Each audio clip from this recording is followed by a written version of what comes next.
Tapi ya jujur ya, setiap kali ngeliat Rafaela, aku selalu melihat tim fight jangka panjang yang bagus banget. Karena apalagi sekarang Rafaela di buff.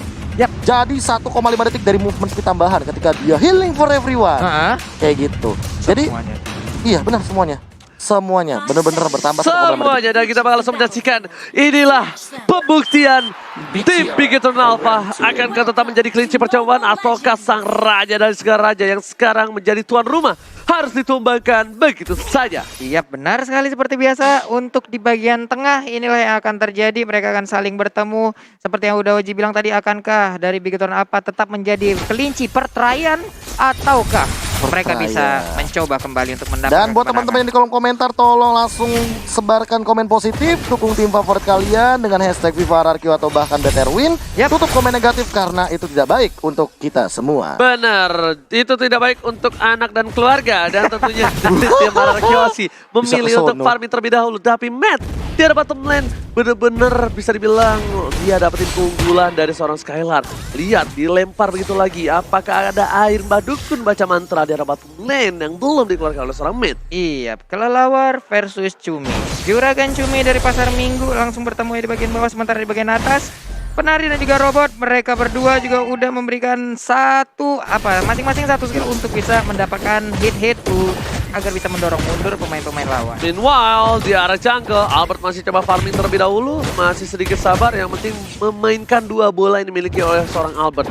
2 bolanya tuh, lihat tuh, beda tuh. Nah, itu tuh kalau udah main Bruno bisa mainin 2 bola kayak gitu, itu udah enak banget. Bahkan ada yang bisa 3. Iya. Kalau misalkan pakai Windtalker sama Scarlet Phantom. Yes, bener banget. Tapi Brans di arah top lane, farming mencoba untuk berhasil mendapatkan gold buff. Tapi para pemain dari tim Big Eternal Alpha, kalau misalnya kalian sadar, mereka melakukan setup di arah top lane. Kenapa? Karena Turtle di arah top lane udah sebentar lagi akan muncul di Land of Doubt. Iya, 4 hero tadi udah mulai berdekatan aja, sementara Rico dan juga Cloud sekarang juga udah mulai berpisah.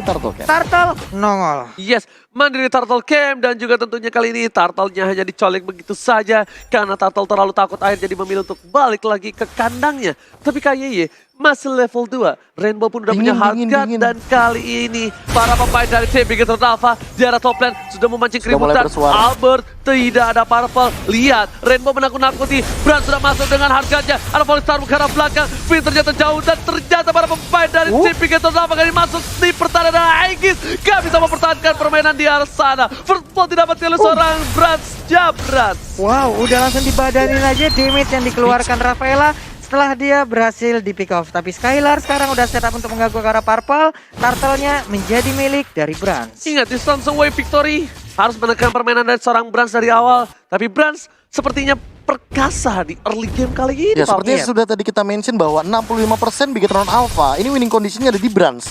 Dan bahkan gak cuma itu, aku terkejut ketika tadi Rainbow sempet ngeker ke arah Ki. Yes, jadi kayak sekedar nakut-nakutin gitu doang. Udah gue bilang, nakut-nakutin doang. Iya, tapi ternyata hardguardnya ke arah seorang Brans. Karena mereka bakal melindungi Brans apapun yang terjadi. Kalau kata Pak Pulung, pas pam Brans. Pas pam Brans. Ya, ini dia pas pam Brans. Dan head to head udah langsung terlihat.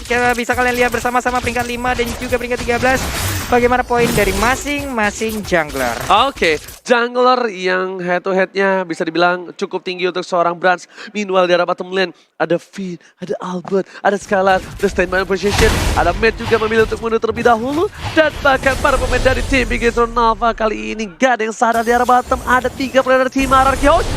Yoi, di bagian bawah sana 3 player, di bagian atas udah ada 2 player, sementara Rico seorang diri di bagian dalam berhasil menghilangkan 1 gerobak guna untuk mengakhiri perlawanan diberikan oleh R7. Tapi ingat Brans, dia nggak boleh terlalu offside. Di sana ada seorang Psycho dengan bersedia macam dikeluarkan dengan 1 buah kisah soldat juga dari keningnya bisa menemukan Brans atau Jabran secara instan. Ini R7 udah ada Brans juga, berhasil dapat kelomang lagi, anteng banget sih, enak banget. Di bagian tengah kayaknya bakal ada clash lagi deh. Tapi kayaknya kalau clash kali ini gak bakal dipaksa sama tim RRQ. Kenapa? Lihat, udah ada informasi yang diberikan. Ada kali guys depan, Psycho masih bertahan, belum ada order brilliance yang dikeluarkan begitu saja. Karena ingat, 1 kali order brilliance terbuka, itu bakal menjadi bencana dan bakal dipaksa tim fight oleh Biki Tronava. Apapun yang terjadi dan para tim RRQ Hoshi harus sudah standby di area top lane karena mereka bakal kehilangan lore lagi. Tapi Skylar, what are you doing? Hampir saja terpikau begitu saja dari Brans, hampir mendapatkan seorang Skylar, tapi ini adalah kesempatan yang cukup baik tim Biki Tronava untuk mendapatkan turtle. Iya, hampir saja tadi Elisa tertangkap. Sekarang untuk purple buff-nya berhasil diambil. Turtle-nya juga masih ada kesempatan untuk Biki Tronava melakukan sebuah kontes. Udah ada Blazing Drone dikeluarkan begitu aja. Chaos Soul di sebelah yang berbeda. Sementara Rafaelanya udah menjadi korban, Turtle menjadi milik Brans. Turtle berhasil didapatkan oleh Brans dan memilih untuk mundur terlebih dahulu. Ditukar 1-1 dan kalau gue bilang ini adalah keuntungan untuk tim Biki Tronava karena mereka berhasil mendapatkan turtle-nya, Profesor. Iya, tadi turtle-nya sempat ditarik tapi tidak terreset. Sementara Kinahan di sana semua damage yang hadir, walaupun ada Holy Baptism daripada seorang Finn yang stunnya connect ke arah Brans, tapi itu udah hard guard di sana. Damage dari Psycho yang cringe kayak jokes kita itu nggak masuk. Dan meanwhile dari bottom lane satu turret diamankan terlebih dahulu dari tim Biki Tronava. Dan ingat, RRQ Hoshi adalah salah satu tim yang cukup sulit diambil turretnya. Tapi untuk di season kali ini RRQ Hoshi tercuri selalu turret di arah bottom lane. Dan bahkan untuk tim Biki Tronava mereka mencoba untuk memasakkan tim fight di arah top lane. Di arah bottom lane bakal coba dipasangkan. Lihat, bakal diambil kembali pertukaran 1-1. Mereka nggak mau ada kerugian lagi. Iya, tidak perlu mengeluarkan juga tadi ultimate karena sepertinya juga akan sedikit sia-sia. Dia harus merelakan juga Karo tertarik di bottom lane. Sekarang mereka sama-sama kehilangan satu objektifnya. Ya, malah RRQ Hoshi bakal rugi banget kalau tadi bottom lane turretnya nggak bakal hancur karena turtle yang selanjutnya bakal berada di arah top lane. Sehingga tim fight bakal didominasi di arah top lane dan R7 masih punya PR. Gimana caranya dia mempertahankan dari segi ganking berkali-kali yang dilakukan sama Background Alpha di area jungle top lane. Itu stacknya kayak putus ya? Enggak, Oh, belum. enggak. Masih jalan. Nyangkut ya tadi. Masih Putus. jalan. Yang ini kayaknya putus, yang ini ini nggak ada karena lagi. jungle-nya habis. Iya. Habis jungle ya. Putus. Dan Skylar masih coba untuk bertahan. Dan kali ini posisinya ada rotasi dari seorang Ripo dan juga Matt. Di bottom dan juga di arah top lane. Sepertinya dari Ripo agak sedikit seragam melawan seorang R7. Meanwhile di arah top lane sedikit kerugian untuk tim Biki Tronava karena kali ini turretnya udah bakal ditabrak habis-habisan oleh tim RRQ Hoshi. Lihat, ada satu bola lumba-lumba dihajar begitu saja. Damage terlalu besar, ada harga di depan sana. Tapi ternyata bola dari seorang Albert terlalu besar. Damage yang dikeluarkan dari top lane menumbangkan satu player dari tim Biki Tronava. Matt tersungkur bersama dengan takoyakinya. Iya, benar sekali. Sementara ini Turtle pun akan menjadi objektif selanjutnya dari RRQ Hoshi. Di bagian tengah, Psycho sedikit lagi dilemparin ban. Untungnya nggak kena dan mereka Buying pun nggak time. bisa melakukan sebuah kontes terhadap Turtle. Buying time yang dilakukan berhasil mendapatkan turtle untuk RRQ Hoshi. Di arah top lane lagi dan lagi. Turret diamankan oleh R7 melakukan tugas dengan cukup baik tanpa ada hambatan di sana. Iya, Rainbow pun tadi harus terpaksa juga masuk ke dalam tubuh dari KYY guna untuk mempertahankan juga auto tarik bagian atas, tapi nggak cukup. Tapi itemnya, Prof, apa aja ini, Prof? Ya, ini kalau misalkan kita melihat dari tough boots yang memang diamankan oleh seorang Brans, dia respect banget sama damage dari Psycho. Dan mau nggak mau meminimalisir sisi power yang memang kalau misalkan melihat dari RRQ Hoshi, mereka cukup banyak punya efek stun. Tapi kalau misalkan untuk dari segi deal damage di early game kayak gini, Albert lebih megang dengan Bruno-nya. Tapi kali ini Profesor kayaknya dari rekening udah nggak ada untuk Psycho dan ternyata baiting dari Psycho nggak berhasil. Ya. Ucapan cinta dari Psycho nggak berhasil ditangkap oleh seorang Brans dan Brans memilih untuk mundur kali ini karena dia sadar diri udah ada map yang hilang dari arah top dan juga di arah bottom yang siap untuk mengejam-ejam seorang Brans. Iya, karena berbahaya banget untuk tidak tiba-tiba masuk ke dalam rumput tanpa kita tahu info dulu sebelumnya ada siapa saja di dalamnya. Tapi Matt di bagian atas sana udah mulai digempur lagi. Satu bola Albert terkena ke arah cumi-cumi, mulai gepeng tentakel yang dia milikin. Tapi jangan lupa kalau di late game ini terlalu sakit untuk Biki Tronava. Dari tim RRQ Hoshi memang punya Albert, tapi lihat di depan sana bakal coba dihajar begitu saja. Ada planting duet karena Albert yang dituju dengan hardcutnya. Damage terlalu sakit dan bahkan ketika Skylar membantu seorang Albert di sini, Ripo is coming. Lagi dan lagi Ripo save the day. Berhasil mendapatkan pin. Ada lumba-lumba di sana menyelamatkan seorang Ripo. Tapi gemokan dari Ronaldo Albert berhasil menumpahkan seorang man. Semua menuju ke seorang Albert tapi bahkan double kill didapatkan begitu saja. Sang bayi alien mengamuk. Ronaldo Albert berhasil mendapatkan 2 poin di arah jungle. Iya, tapi apa yang dilakukan oleh KYS? Walaupun semuanya sudah seperti mereka tidak kuat lagi, tapi mereka maju sendiri. Skylar is coming. Udah didorong begitu saja 40. Jabras menjadi pilihan. Tapi Dark Cutting with Flicker.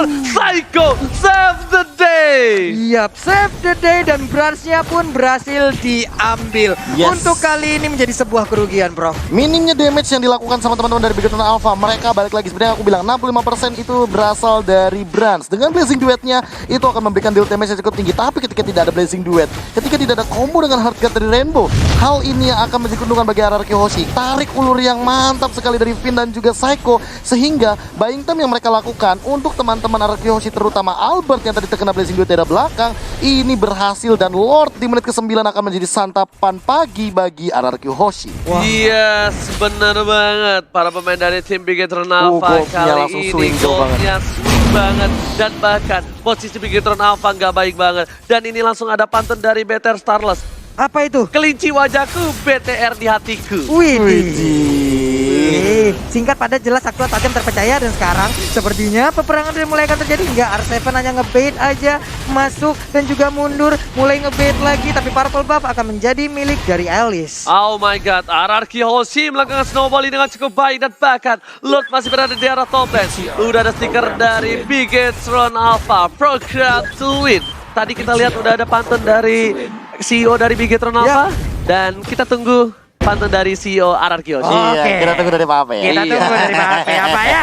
Oke, tapi ternyata di sini di arah mid lane maka coba fokus mendapatkan satu buah turret yang kedua. Meanwhile dari top lane bersama dengan super minion Bapak Lothar Hormat tangan bebas, tidak ada pengawal sama sekali 40. Yo, ini dia pas Pambras harus benar-benar harus kuat untuk menahan. Sampai sekarang kita lihat aja Lordnya masih bisa ditahan, Lordnya masih bisa disegah untuk bisa masuk. Tapi untuk Angela hargatnya udah digunakan. Damage sudah mulai sakit. Lihat dengan puppet stringnya, bahkan R7 robot dengan satu buat turbonya. Dan bisa pulang dengan cukup panjang. Ada Skylar di sana. Skylar bakal coba patuh. Diving ke arah belakang. Blazing Duet, dan lihat ada lumba-lumba di sana. Damage cukup besar dikeluarkan oleh seorang Skylar. Dan bahkan di arah mid lane dari puppet stringnya tumbang. Tak begitu bagaimana sekarang Skylar. Dan di arah bottom lane Rimo sekarang tumbang. Masih coba untuk kabur. Inhibitornya masih selamat 40. Yoi, masih bisa selamat juga Inhibitor turret di bagian atas sana. Udah hancur di bagian bawah, udah dicicil-cicil. Sementara Rainbow masih mengganggu aja dan juga diganggu balik oleh Uranus. Skylar is coming, Albert is coming, Ronaldo Albert tambahkan, dan kali ini juga ada seorang Brad dari top lane, masih tumbang begitu saja. Dan lihat tersisa 3 lane, ini bencana. RRQ Hoshi mengamankan game yang pertama. What a epic comeback from RRQ Hoshi.